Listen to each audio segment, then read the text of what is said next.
In a move that has sent shockwaves through the motorsport world, the FIA has voted overwhelmingly in favor of President Mohammed Ben Sulayem's proposed statute changes. But what does this mean for the future of Formula One? Welcome to Fuel Up Daily, and today we're diving deep into the recent FIA General Assembly vote that saw President Mohammed Ben Sulayem's controversial proposals pass with a resounding majority. What does this mean for the governance of motorsport, and how will it impact the upcoming FIA presidential elections? Stay tuned as we unpack all the details. Earlier this week, the FIA General Assembly convened in Macau, and the results were clear.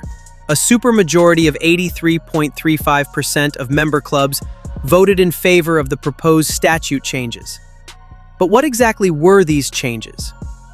Among the most significant amendments were presidential election timeline. The deadline for presidential candidates to declare their intentions has been moved forward from 21 to 49 days before the election. Senate appointments. The president now has the authority to appoint 4 members to the FIA Senate without oversight from other members. Ethics code revision. A new clause stipulates that candidates must not have any record that calls into question their professional integrity. While the FIA champions these changes as steps towards stronger governance and confidentiality, not everyone is on board.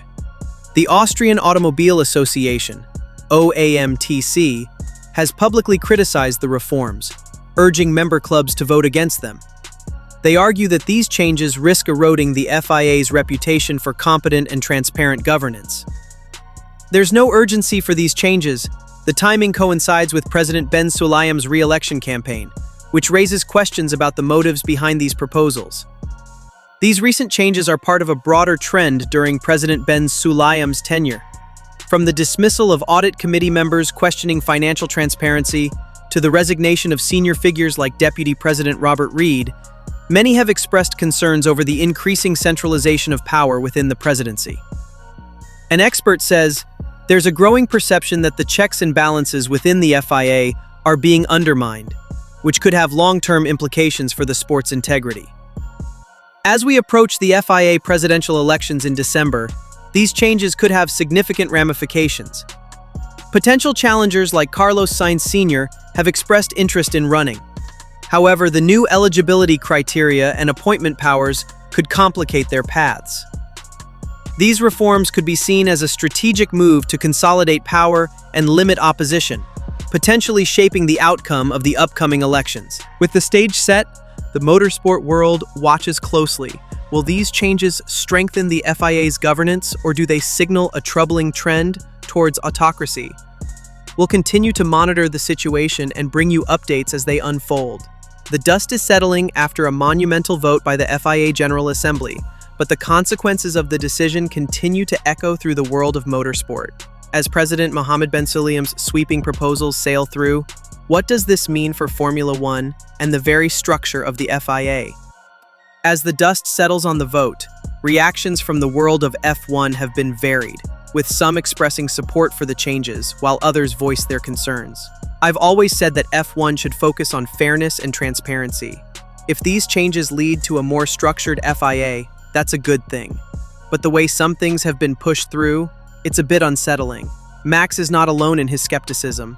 Many drivers are concerned about how these changes might affect their relationships with the governing body, particularly with regard to the increased powers of the president.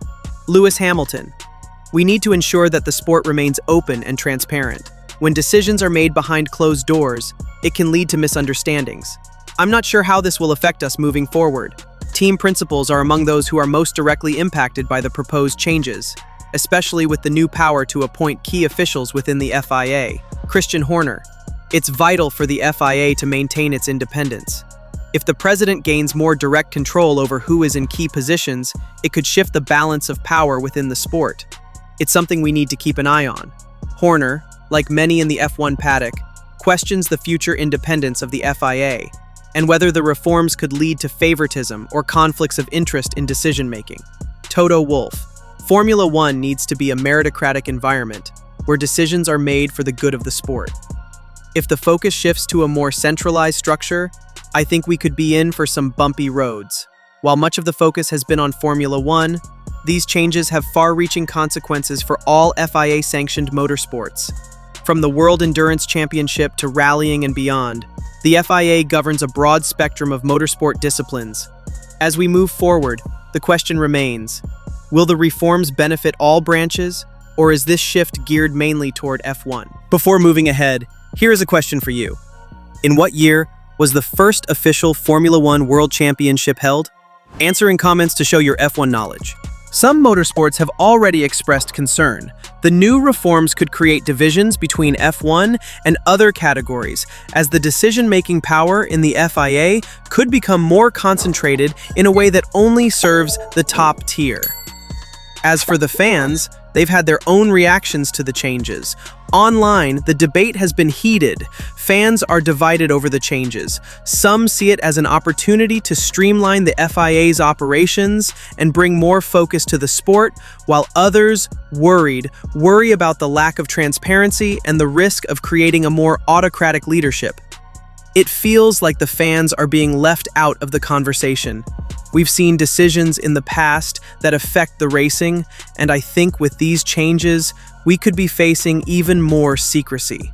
The FIA's long-term vision. What's next for Ben Sulayem?